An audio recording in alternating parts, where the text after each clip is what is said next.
साथियों, आज जो ये महापंचायत आपके बीच में हो रही है, इस महापंचायत का कारण है कि आज दिल्ली की गद्दी के ऊपर बैठे हुक्मरान के दिमाग में सत्ता का नशा इतना चढ़ गया है कि उसको देश के करोड़ों करोड़ों किसान जो दिल्ली की सीमाओं पर आंच लगाए बैठे हैं, उनको नजरअंदाज करके, उनकी अवहेलना करके आज इस मुकाम पर मामला पहुंच चुका है कि किसान पिछले 4 महीने से दिल्ली की सीमाओं के ऊपर बैठा है। सरकार बहरी और गूंगी हो चुकी है, सरकार उदासीन रवैया अपना चुकी है। मित्रों, आज इस देश के किसान की गैरत को ललकारा गया है, उसको चुनौती दी गई है। उस चुनौती का जवाब इस देश के किसान अवश्य जरूर देंगे। मित्रों, आज दिल्ली की सीमाओं पर किसानों का जमावड़ा जो लगा है और जिस ढंग से त्याग और तपस्या से इस देश का किसान वहां बैठा हुआ है, सबसे पहले इन्होंने हमें कहा गया कि ये थोड़े से पंजाब के खालिस्तानी बैठे हैं, फिर कहा कि ये कुछ झारखंड के आदमी बैठे हैं। 26 तारीख को लाल किले पर षड्यंत्र रच के वहाँ किसानों को पकड़वाया गया, आंदोलन को बदनाम किया गया, आंदोलन को खत्म करने का काम किया। लेकिन परमात्मा किसानों की मदद पर है। परमात्मा ने देख रहा है कि ये ईमानदार लोग हैं, ये ईमानदार लोग ईमानदारी से अपनी बात कर रहे हैं, लेकिन दिल्ली का हुक्मरान इनकी बात को नहीं सुन रहा है। मित्रों, हरियाणा महाभारत की भूमि है, हरियाणा महाभारत की भूमि है और जींद महाभारत की लड़ाई में उसका हिस्सा रहा है। मुझसे अखबार वाले भाई पूछ रहे थे, आखिर केजरीवाल जी ने जींद में कार्यक्रम क्यों किया? मैं आपको बताना चाहता हूँ, केजरीवाल ही नहीं, जींद संघर्ष की भूमि है। जींद इस प्रदेश को दिशा देने वाली भूमि है। चौधरी देवीलाल जी ने जब यहाँ नया युद्ध चलाया था, यही भूमि थी, यहीं पर रैली हुई थी, सबसे बड़ी न्याय युद्ध की। उसके बाद चौधरी बंशीलाल ने भी अपनी रैली की प्रदेश स्तरीय, वो भी यही भूमि है।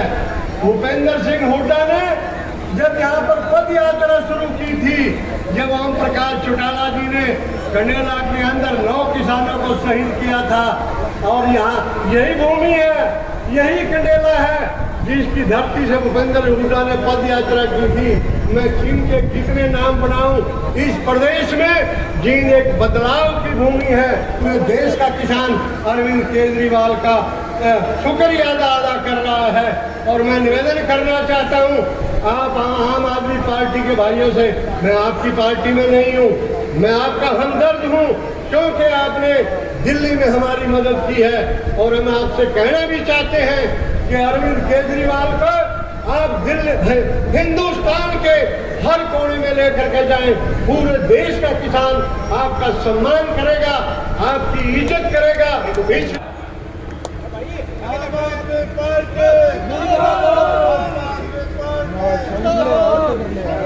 किसान भाई अरविंद केजरीवाल को हल प्रदान करते हुए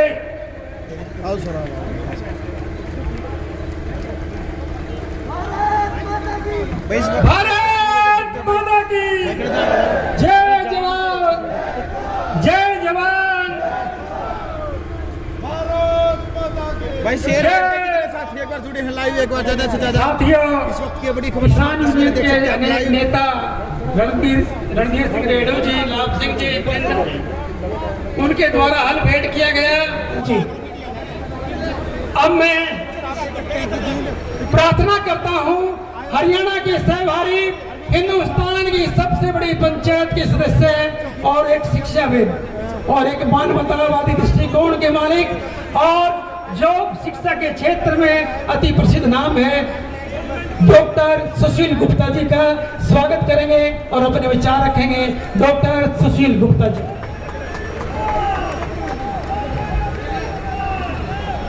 आज के इस किसान महापंचायत के अंदर मुख्य अतिथि माननीय अरविंद केजरीवाल जी, आम आदमी पार्टी के national general secretary Pankaj Gupta ji मंच पर बैठे हुए सभी किसान नेता, आम आदमी पार्टी के जोन के हमारे पदाधिकारी, सामने बैठे हुए मेरे किसान भाइयों, बहनों, प्यारे बच्चों, नौजवान साथियों, कल रोहतक में किसानों पे लाठीचार्ज हुआ। लाखों की संख्या के अंदर जो किसान आज उस लाठीचार्ज के विरोध में पूरे हरियाणा को जाम करके चारों तरफ बैठे हुए हैं। यहाँ पर भी आने वाले काफी किसान संगठनों का मेरे पास टेलीफोन आया कि हम रास्ते में हैं, इंतजार करें, परंतु मुख्यमंत्री जी का काफी व्यस्त कार्यक्रम आगे के मीटिंगों के लिए है, इसलिए और अधिक इंतजार करना बहुत संभव नहीं हो पा रहा है। परंतु उन सब की भावनाएं आज की इस किसान महापंचायत के अंदर जुड़ी है। मैं उनसे माफी मांगते हुए यहाँ पे मुख्यमंत्री जी को लेकर आया हूं, क्योंकि अगले मीटिंग में इनको जाना था। आज हिंदुस्तान एक असमंजस की स्थिति के अंदर है। पूरे देश के अंदर 60% आबादी कृषि के क्षेत्र में लगी हुई है और हरियाणा तो कृषि प्रधान देश है। लगभग 9 महीने से सारे देश का किसान परेशान है और आंदोलन पे है। पिछले 4 महीने से किसान बॉर्डर के ऊपर बैठा हुआ है। अब मैं प्रार्थना करता हूं आपके हरदम अजीज, जनमानस के सम्राट और स्वच्छ राजनीति के प्रवर्तक समर्थक आरंभकर्ता अरविंद केजरीवाल।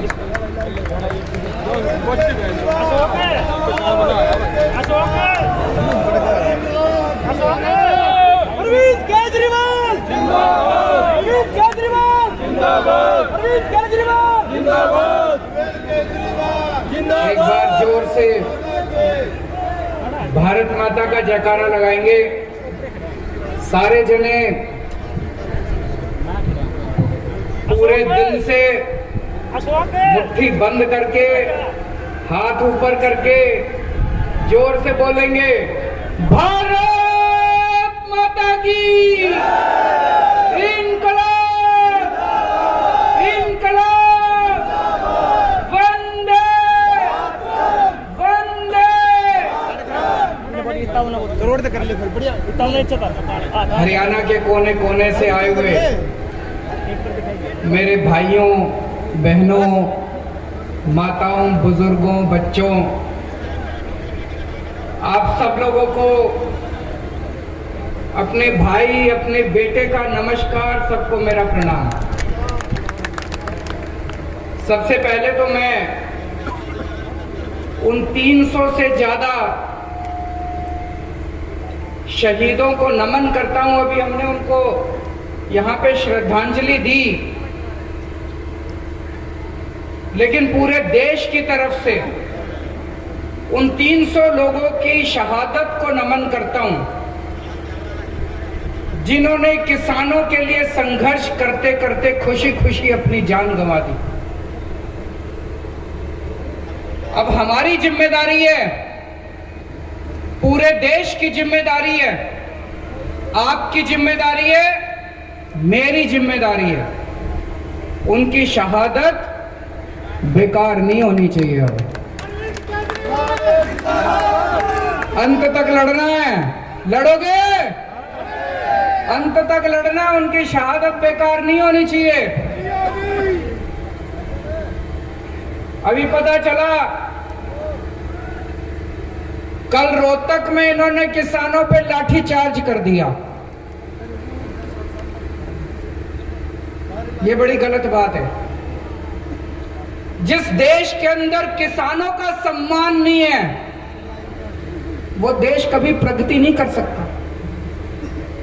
किसानों का साथ देना चाहिए सरकारों को कि किसानों के ऊपर लाठीचार्ज करना चाहिए। हम कड़ी निंदा करते हैं इसकी, और आज पूरे हरियाणा में बता रहे हैं किसानों ने चक्का जाम कर रखा है। हम किसानों के इस संघर्ष का समर्थन करते हैं। मैं अभी जब आया मेरे को भी काफी टाइम लग गया, कई जगह से मेरे को घूम के आना पड़ा, लेकिन मेरे को कोई तकलीफ नहीं है। अभी मेरे को पता चला है कई सारी बसें, कई सारे लोग जो आज यहां सभा में आना चाहते थे,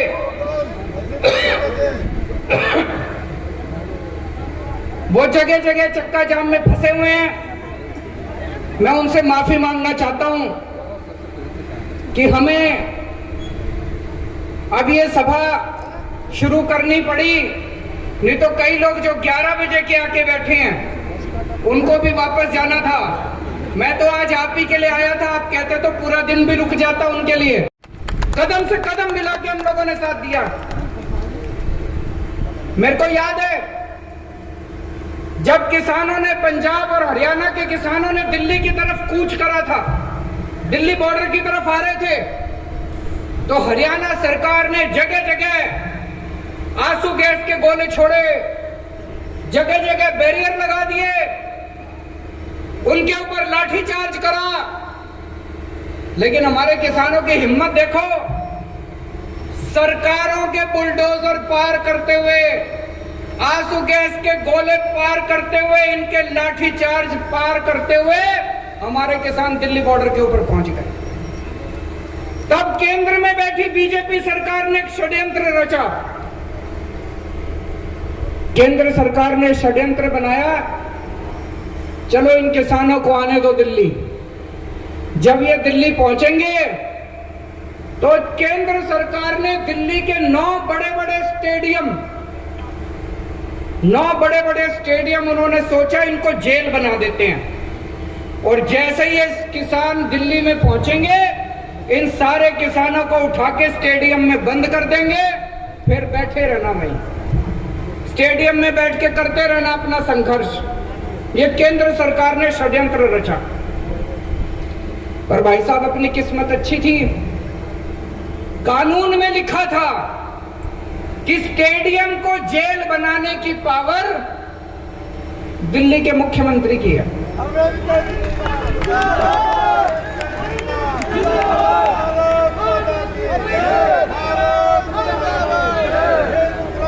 कानून में लिखा था कि स्टेडियम को जेल बनाने की पावर दिल्ली के मुख्यमंत्री की है।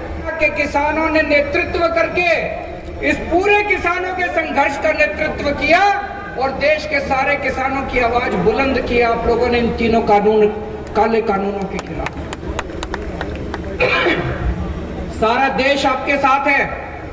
ये मीडिया वाले दिखाएं ना दिखाएं, चिंता मत करना, कोई कुछ भी कहे चिंता मत करना।